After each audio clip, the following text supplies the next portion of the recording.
In today's video, we're looking ahead to Phase 2 of the NHL Draft Lottery, which will happen after the qualifying round of the Stanley Cup Playoffs. Which teams actually need Alexis Lafreniere the most? I'll give you my top selections coming up next.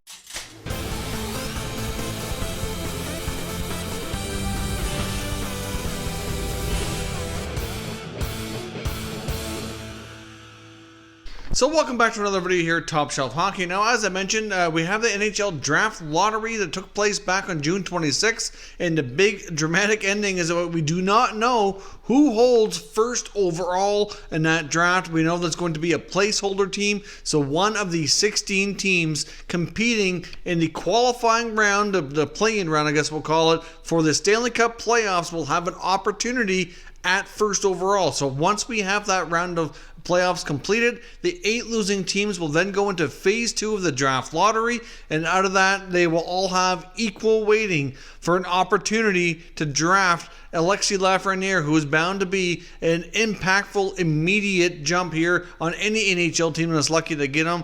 He should play in the NHL right away. He has potential for top 6 minutes right away, and really will be a major addition to any club that's fortunate enough to draft him. There is no doubt about that. But which of these teams really need Lafreniere the most? That's what I'm going to give you my picks today, so certainly watch till the end to get all my selections, and consider subscribing if you're new to the channel. Now, out of all the 16 play-in teams, of course, many of these teams were already having a good season. Many of these teams are already considered pretty strong teams. I think it's fair to say there's a bunch of these teams that really don't need Lafreniere nearly as much as others. I mean, I know many people talked about the possibility of a team like Pittsburgh. If they lost against Montreal in the qualifying round, they could draft Lafreniere, have him play with Crosby and Malkin for the next few years, and then they'd have their next big star ready to take over when they're getting closer to retirement. Obviously, that would be a really fun scenario. Can you imagine Lafreniere on the wing with Sidney Crosby? It's certainly a crazy thought for sure.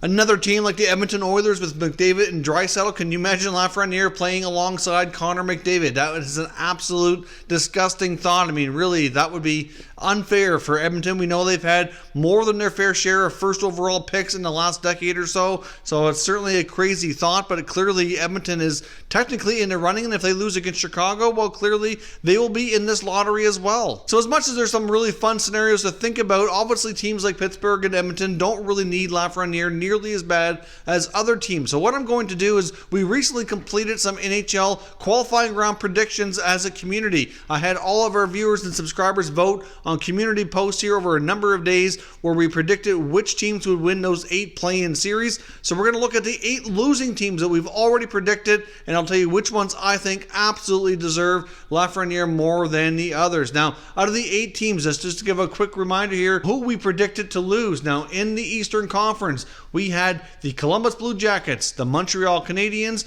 the Florida Panthers, and the Carolina Hurricanes as being the 4 losing teams. In the Western Conference, we had the Chicago Blackhawks, the Calgary Flames, the Minnesota Wild, and the Arizona Coyotes. So if our predictions come true, those would be the 8 teams in this lottery, all with an equal opportunity at Alexis Lafreniere. Now, I'm going to give you who I feel are the top 3. Now, technically, you're going to get 4 teams here because I have a tie for 3rd place. I couldn't really narrow down and eliminate one team. So, first up, we've got the Minnesota Wild. Now, the Minnesota Wild, as we know, are desperately needing a star player.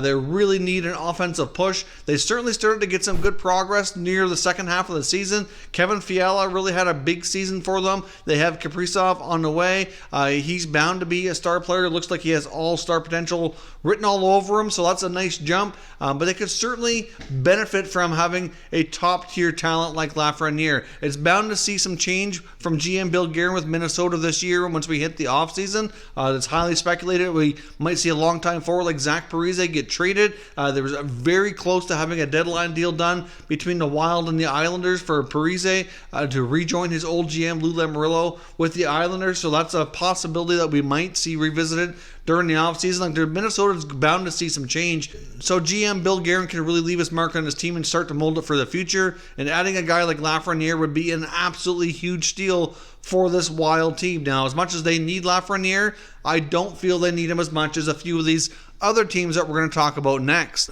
Now, the other team I had is given the third best opportunity here that I feel need them the most is the Arizona Coyotes. Now, the Arizona Coyotes, we'll see if they can benefit from the Taylor Hall lock. Obviously, many around the NHL and many fans feel like Taylor Hall seems to have something about him that draws that first overall selection. Of course, we saw it happen with the Oilers. He moved on to New Jersey. They ended up with the first overall pick. Now he's with Arizona. Could it happen yet again? I mean, obviously, Taylor Hall seems to have that first overall luck with him. And even though his future in Arizona is not necessarily guaranteed by any means, could he at least leave them with a parting gift of helping him get that first overall selection? If Arizona drops their first round series to the Nashville Predators, which we've predicted will happen, then indeed that will at least be a 1 in 8 chance of happening. Obviously, Taylor Hall's future, like I said, is very undetermined. They're going to have a very difficult time, in my opinion, getting him signed. Given everything that's gone on with the league and all that's transpired, the salary cap remaining flat, they're already really tight up against it. They would have to make a lot of dramatic moves, in my opinion, to come close to getting his contract. Even if he wants to stay, financially, it's just going to be incredibly difficult to do. Now, a Coyotes team this year really struggled to score. Even though they added like a guy like Hall, they added Phil Kessel last year from Pittsburgh in the offseason. So some big-time scores, and they were still led by guys like Connor Garland. Clayton Keller could certainly use a more electrifying winger to play with. He hasn't really blossomed after a really solid rookie campaign. They really need some scoring. The backbone of the Coyotes team has been their tremendous goaltending. Kumper and Ranta have really been the main reason that team has had any level of success. But they gave up a lot to get Hall well ahead of the trade deadline. And when the NHL season was paused, they were not in a playoff spot, which would have been a pretty epic disaster. And clearly right now, if they lose this play-in opportunity, it could still be labeled that, because technically they wouldn't have made the playoffs.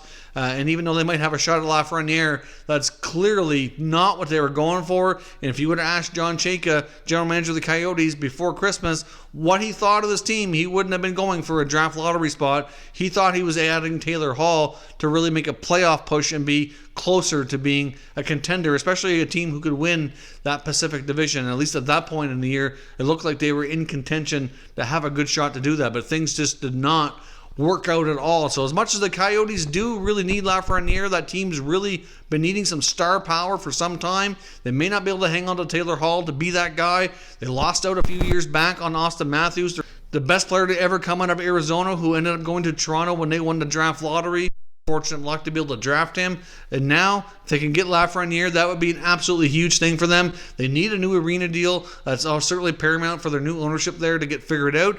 And having a guy like Lafreniere to put some people in the seats would certainly go a long way, as well as help their offense. So Arizona is one of the teams that need him the most, but I don't think that's quite where he's going to end up.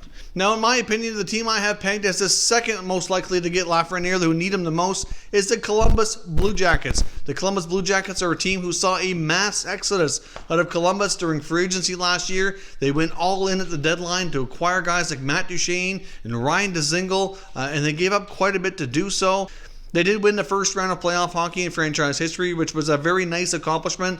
Nice to see them finally get that done. It was nice for the fans, I'm sure, but was it really worth giving up all those assets just for a one-round victory of hockey? I mean, they started off slow against Tampa, ended up upsetting them and knocking them out, which nobody really saw coming. That first game looked like it was all over after the first period, and they quickly flipped the script here and changed the story and went on to a nice win over Tampa, but then a second round loss afterwards. So clearly, to my opinion, Columbus is still a long ways away from being a real perennial contender. They do have a guy like Pierre-Luc Dubois who could be their number one center for some time, but we even saw his numbers slip as well after losing Artemi Panarin, who he largely played with on the wing. So not only did they lose their guys that they acquired at the deadline, they lost Panarin as well, who was a major big blow to this team. They lost a ton of offense.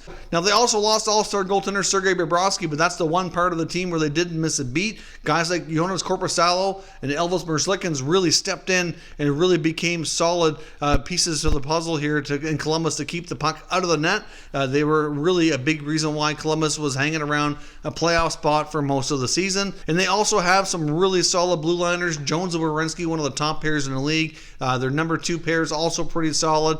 So really, overall, they could use some scoring in the worst way. And Alexis Lafreniere can go a long way to helping them do that. I mean, he could also help Pierre-Luc Dubois, their top center, produce more as well. As I mentioned, he You used to have Panarin. Lafreniere can jump into that spot. It's still not going to accomplish everything. I think they still need some more pieces in Columbus. But in my opinion, for that, I think that's why I think Columbus needs him even a little bit more than teams like Arizona and Minnesota. So will Columbus get their shot at Lafreniere? I do believe we'll see them drop the series to the Maple Leafs and end up with that 1-8 opportunity. Now lastly here, the team I feel needs Alexis Lafreniere the most is the Montreal Canadiens. Now if you take a look at the NHL standings before the NHL season was paused, out of all the teams going into the play-in round, the qualifying round, Montreal was the lowest ranked team. Now, and also in my opinion, from a story perspective, I think this would be a great story to see the young French-Canadian superstar play in Montreal. The Habs franchise has been missing that for so long, to have a French-Canadian superstar. They thought they had it a number of years back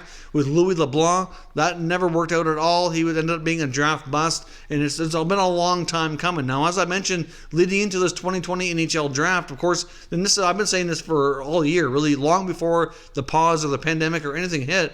Obviously, Marc Bergevin has been stockpiling draft picks. They're one of the teams I thought would be making some big, bold moves at this 2020 draft. Of course, they were also scheduled to host it as well. So to see Lafreniere be drafted in his home province, close to home in Montreal, and then for them to have all those picks, even if they didn't get the opportunity to draft first overall, I still expected Bergevin to make a big splash at the draft and make some big acquisitions to really please the home crowd and show them that this team is making some strides forward. Now, the Habs have some other tough decisions to make this summer, or once we hit the offseason later on. They do have guys like Max Domi that needs a new contract. They have to decide on the future of guys like Thomas Tatar. Will they trade Jonathan Drouin? There's certainly a lot of question marks hanging over this team, but if they could add a young French superstar like Alexis Lafreniere, that would be absolutely huge. Clearly, the teams that are in the bottom 7 that are not participating in this 24-team NHL return format clearly could all use Lafreniere as much, if not more, than Montreal. I think you could clearly say Detroit really needed him the most. You could probably put teams like Ottawa as a close second, even Buffalo, New Jersey as well, and others, even the Ducks. The Sharks could really use them, but they didn't really have any opportunity where they don't have their first round pick.